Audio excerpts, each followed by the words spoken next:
IPL தொடரில் 16 சீசன்களில் விளையாடியுள்ள RCB அணி இதுவரை ஒருமுறை கூட கோப்பையை கைப்பற்றியதில்லை. ஆனால் ஆர்சிபி பெண்கள் அணி டெல்லி அணிக்கு எதிராக நேற்று நடைபெற்ற இறுதிப் போட்டியில் வெற்றி பெற்று கோப்பையை கைப்பற்றியது. இதையடுத்து ஆர்சிபி அணியை கிண்டல் செய்யும் விதமாக ஆண்களால் முடியாததை பெண்கள் எளிதாக செய்துவிட்டனர் என குறிப்பிட்டு ராஜஸ்தான் அணி ட்வீட் செய்துள்ளது. இந்த ட்வீட் வைரலாகி வருகிறது. தில்லி கேபிட்டல் அணிக்கு எதிரான உமன்ஸ் பிரீமியர் லீக் இறுதிப் போட்டியில் பெங்களூரு அணி வெற்றி பெற்றது.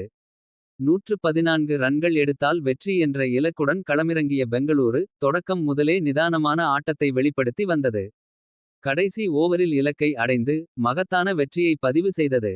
இந்தியாவில் நடைபெற்ற பிரீமியர் லீக் வரலாற்றில் முதல்முறையாக சாம்பியன் பட்டத்தை கைப்பற்றி பெங்களூரு மகளிர் அணி வரலாறு படைத்துள்ளது. கோப்பையை வென்று அசத்திய பெங்களூரு அணியின் கேப்டன் ஸ்மிருதி மந்தனாவுக்கு நட்சத்திர வீரர் விராட் கோலி வீடியோ காலில் வாழ்த்து தெரிவித்துள்ளார்.